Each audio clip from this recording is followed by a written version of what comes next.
আসসালামু আলাইকুম সবাইকে। সবাই কেমন আছেন? আশা করি সবাই ভালো আছেন। আলহামদুলিল্লাহ আমিও ভালো আছি। নতুন একটি ভিডিও দেখার জন্য সবাইকে ওয়েলকাম জানাচ্ছি আমার চ্যানেলে।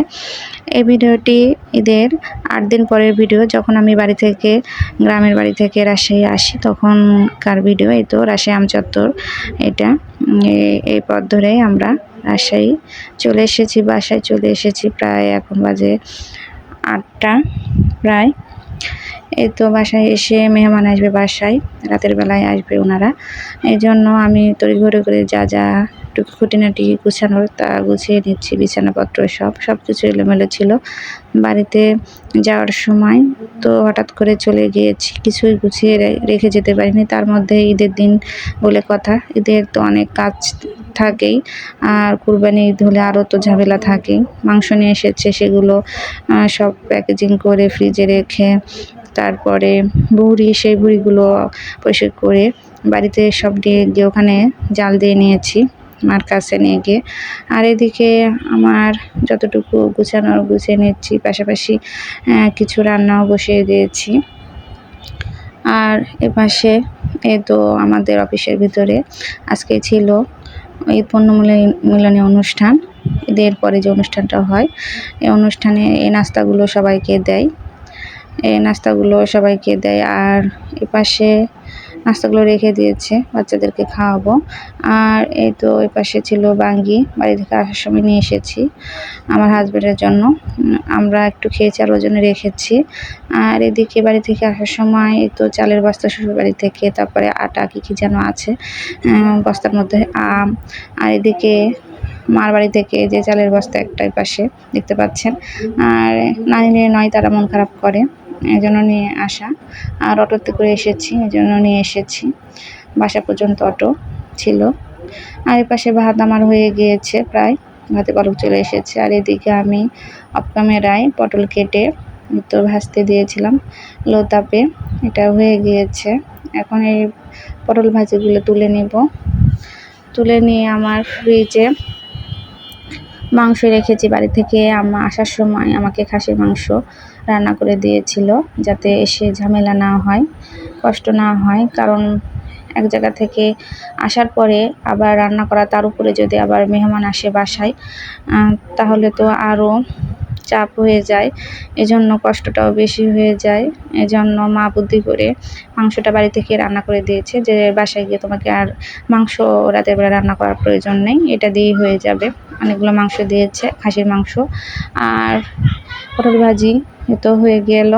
আর আমি এখন এই মাংসটা ফ্রিজ থেকে বের করে নিয়েছি, নিয়ে এটা গরম করে খেতে দিব মেহমানরা আসলে। মাংসতে অনেক চর্বি ছিল, জমে গিয়েছে, খাসির মাংস বলে কথা। আর এদিকে আমি রুই মাছ আমার হাজব্যান্ডকে কিনে রাখতে বলেছিলাম, যে আমরা আসার আগে ওটা কিনে রাখো, আমি গিয়ে রান্না করবো। ফ্রিজে মাছ ছিল না, বড় মাছ, ছোটো মাছ শুধু ছিল। এই তো মাছটা আমি ভেজে নিয়ে মশলা কষিয়ে সুন্দরভাবে ভুনা করে নিয়েছি। আর এদিকে আমার ছেলের তো চোখে ঘুম ঘুম ভাব, ও অনেক ক্লান্ত, ছেলে মেয়ে দুজনেই। ওরা শুয়ে আছে, ঘুমিয়ে যাবে, ওকে এখন খাইয়ে দিতে হবে। আর এটা ছিল পরের দিন সকালবেলা। সকাল ঘুম থেকে উঠে আমি বাসার নিচে 2-3টা সবজির দোকান বসে, ওখান থেকে এই সবজিগুলো নিয়ে এসেছি। ফুলকপি, বেগুন, আর ময়দা শেষ হয়ে গিয়েছিল, এই জন্য ময়দাটাও নিয়ে এসেছি পরোটা করার জন্য। আর এদিকে আমি চুলায় বসিয়ে দিয়েছি দুধ গরম, জ্বালাতে দিয়েছি। আমি লাচ্চা করব, পরোটার সঙ্গে লাচ্চা দিব, এই জন্য লাচ্চাটাও হয়ে গিয়েছে, কমপ্লিট হয়ে গিয়েছে। আর এপাশে পরোটা আমি করে নিয়েছি, ভেজে নিব। আর এদিকে আমি ডিম ভাজিটাও গ্যাসের চুলায় পরোটাটা ভেজে নিয়েছি, আর ডিম ভাজি তো ইন্ডাকশানে দিয়ে দিয়েছি। তো ডিমগুলো ভাজা আমার হয়ে গিয়েছে। এখন তাদেরকে নাস্তা দিব, মেহমানদেরকে সবাইকে ডিম ভাজি। আর রাতের বেলা মাংস ছিল, সেই মাংসটাও গরম করে নিলাম।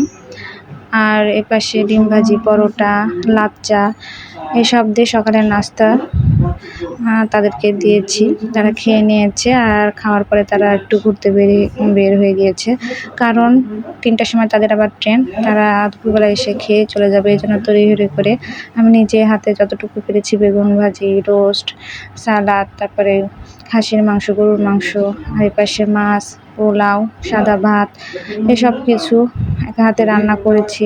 খুব তাড়াহুড়া করে মেহমানদেরকে যতটা পেরেছি আপ্যায়ন করার চেষ্টা করেছি। আর এদিকে আমি এসে ওনাদেরকে খেতে দিচ্ছি, আর এদিকে আমার ডিম ভাজি কমপ্লিট হয়ে গিয়েছে। এটাও মনে ছিল না, তাদেরকে আবার দিলাম। খুবই তাড়াহুড়া করছে তারা, যাতে ট্রেন মিস না হয়ে যায়।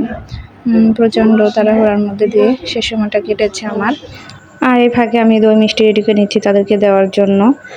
আর নিজে হাতে একা একা অল্প সময়ের মধ্যে সব কিছু রেডি করে তাদেরকে খাওয়াতে পেরে নিজেরও ভালো লাগছে। ভিডিওটি কেমন লাগলো সবাই কমেন্টে জানাবেন।